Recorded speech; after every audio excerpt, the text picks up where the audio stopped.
గ్రామీణ సమీపంలో హైవేకి పక్కన శివారెడ్డి కోళ్ల ఫామ్ వద్ద గొల్ల సురేష్ అనే వ్యక్తి అనుమానాస్పద స్థితిలో చనిపోయి ఉండడంతో కేసు రిజిస్టర్ చేశారు. కేసు రిజిస్టర్ చేసినాక విచారణలో భాగంగా అక్కడ ఉన్న సీసీ కెమెరా ఫుటేజ్ చూస్తే అక్కడ ఇద్దరు వ్యక్తులు పుట్టినట్టుగా బాగా రక్తగాయాలు చేసినట్టుగా అక్కడ కనిపించింది. ఫస్ట్ బాడీని చూసినాక మాకు అది కనిపించలేదు. అది పిఎం రిపోర్ట్స్ లోను సీసీటీవీ ఫుటేజ్ ద్వారా మాకు ఇద్దరు వ్యక్తులు కొట్టడం వల్ల చనిపోయినాడని తెలడంతో దాన్ని మర్డర్ కేసుగా మార్చుకొని తర్వాత కేసు దర్యాప్తు చేయడం జరిగింది. ఈరోజు వాళ్ళు దాంట్లో ఉన్న వ్యక్తుల్ని గుర్తించి ఈరోజు అరెస్ట్ చేయడం జరిగింది. ఆ సమీపంలో వాళ్ళు విచారించడం ఏమేమి జరిగిందంటే అల్లాబకష్, అందులో మొదటి వ్యక్తి అల్లాబకష్, రెండో ముద్దాయి వచ్చి అమరేష్ నాయక్. అల్లాబకష్ ఇద్దరు కూడా డోన్ వాస్తవ్యులు, ఇద్దరు కూడా గ్రామస్తులు. ఇద్దరికి కూడా వాళ్ళకి ఇద్దరి పైన కూడా డోన్ స్టేషన్ లో కేసులు ఆల్రెడీ 4-5 కేసులు ఉన్నాయి ఒకరి పైన. మళ్ళీ రౌడీ షీట్స్ ఉన్నాయి. ఇద్దరు కూడా చిల్లరగా తిరుగుతూ ఉంటారు. వాళ్ళు ఈ సురేష్ కూడా వాళ్ళకి ఫ్రెండ్. ఈ ఎవరైతే అల్లాబకష్ అన్న నూర్ బాషా అండ్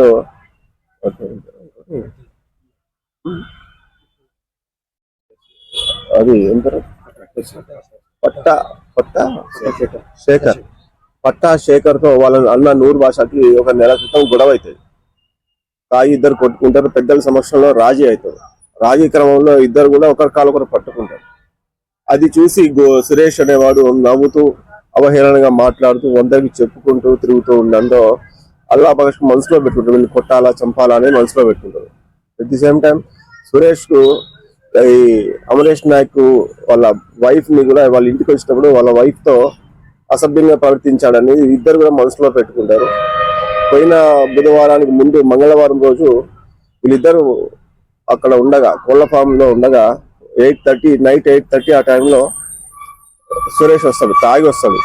వీళ్ళ ఫ్రెండే కాబట్టి వీళ్ళకి అంత ఐడియా ఉండదు. అక్కడికి వచ్చి తాగి వచ్చినాక మళ్ళీ వీళ్ళు కూడా అక్కడికి తాగి ఉంటారు. వీళ్ళు వచ్చినాక మళ్ళీ పోయి మద్యం సేవించి మళ్ళీ వాళ్ళు వచ్చినాక వాళ్ళని అదే కోళ్ల ఫాలంలో చింతచెట్టు కింద తీసుకుని మళ్ళీ బాగా వీటితో కర్రతో ఈ పైపులతో వీటితో అన్నింటిలో కొట్టి గాయాలు కలుగజేసి చంపేస్తారు.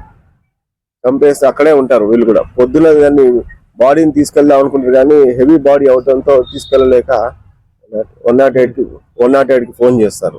వాళ్ళు వచ్చి చనిపోయినారని చెప్పినాక మళ్ళీ వీళ్ళ ఫ్రెండ్ అయిన షేక్ షా, ఎవరైతే ఆ కోళ్ల ఫామ్ ఓనర్ ఉన్నాడో వాడికి ఫోన్ చేస్తారు, షేక్ షా ఇట్లా చనిపోయి ఉన్నాడు అని చెప్పి. చనిపోయి ఉన్నాక ఇది ఇన్ఫర్మేషన్ ఇది మళ్ళీ వాళ్ళకి ఇవ్వడంతో షేక్ షా సురేష్ వాళ్ళ పేరెంట్స్ కి ఇవ్వడంతో వాళ్ళు వచ్చి కంప్లైంట్ ఇస్తారు అనుమానాస్పద స్థితిలో చనిపోయి ఉన్నాడని. ఆ కేసు విచారణలో ఈరోజు వీళ్ళనిద్దరిని అరెస్ట్ చేయడం జరిగింది.